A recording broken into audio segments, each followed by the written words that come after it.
যতবার যাই ততবারই দেখি, আর ততবারই দেখি শূন্যতা। কিসের শূন্যতা? শূন্যতা হচ্ছে এটাই যে কাটোয়া বিধানসভার মধ্যে শিখণ্ড তাপবিদ্যুৎ কেন্দ্র এনটিপিসি প্রজেক্ট যা আজও হয়নি, হলো না, আদৌ হবে না, একথা এখানকার ছবারে বিধায়ক রবীন্দ্রনাথ চ্যাটার্জি তিনি বলেছেন। তিনি কি বলেছিলেন? তিনি বলেছিলেন এখানে তাপবিদ্যুৎ কেন্দ্র হওয়া সম্ভব নয়, এখানে কোনো অনুসারী শিল্প হবে। তাহলে জমি অধিগ্রহণ প্রক্রিয়ার ক্ষেত্রে তখন তো আপনারা ছিলেন না তৃণমূল কংগ্রেস ক্ষমতায়। 2010 সালে বামফ্রন্ট এখানে 556 একর জমি অধিগ্রহণ করে। টোটাল দরকার ছিল 850-এর কাছাকাছি। এবং হচ্ছে সরকার, সেই সময় বামফ্রন্ট সরকার 10,000 কোটি টাকা বিনিয়োগের প্রস্তাব রেখেছিল এবং এনটিপিসি প্রজেক্ট, যেহেতু পশ্চিমবঙ্গ সরকারের সঙ্গে তাদের চুক্তি ছিল। কোনো চিমনি ধোয়া তো দূরের কথা, কয়লা সরবরাহ আর জমি অধিগ্রহণ প্রক্রিয়ার জটিলতা আটকে গেল।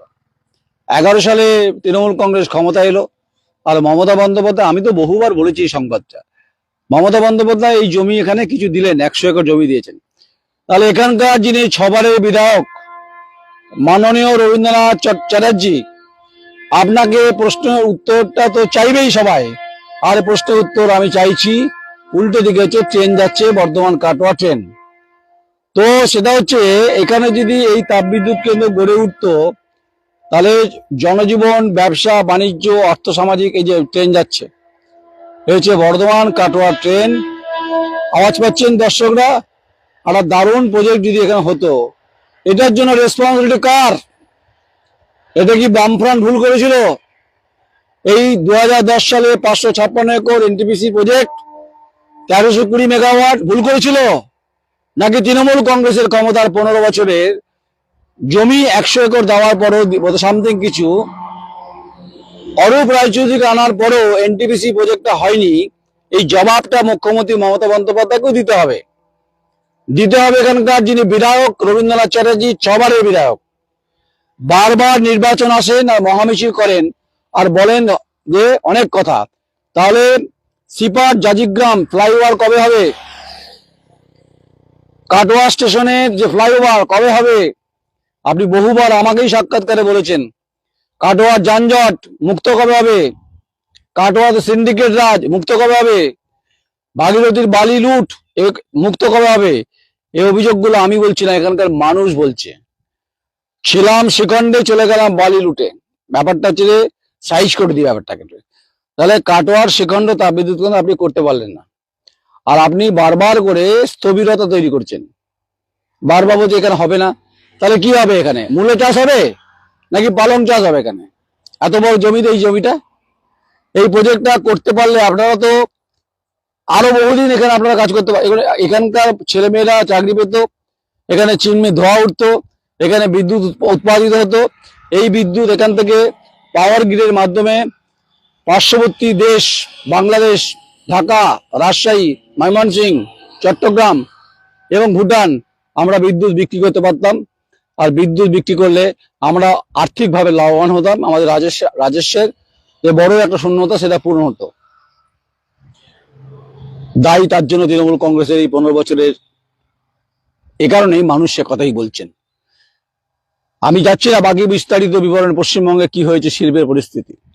তাই কাটোয়া বিধানসভায় যে শিখণ্ডে তাপবিদ্যুৎ কেন্দ্র হলো না, এর ব্যর্থতার দায় কার ঘাড়ে বর্তাবে? অবশ্যই তৃণমূল কংগ্রেসকে দায়িত্ব নিতে হবে। নাম্বার 2, এখানকার যিনি বিজেপি প্রার্থী কৃষ্ণ ঘোষ, আপনাকেও বলছি, আপনি বলছেন জিতবো, রবি চ্যাটার্জি বলছে জিতবো, সিপিএম বলছে জিতবো। জিতবে একজন, যেই জিতুন। দুটো ফ্লাইওভার হবে তো? যানজট ক্লিয়ার হবে তো? শিখণ্ড নিয়ে ভাবনা চিন্তা হবে তো?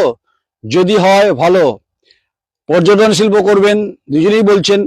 এখানকার বিধায়ক, ছবারের বিধায়ক রবীন্দ্রনাথ চট্টোপাধ্যায়, আপনি চেয়ারম্যান ছিলেন এক সময়, আপনি বলেছেন যে এখানে স্বাভাবিক চৈতন্য মহাপ্রভুর এখানে আবির্ভাব হয়েছিল ভাগীরথীর পারে।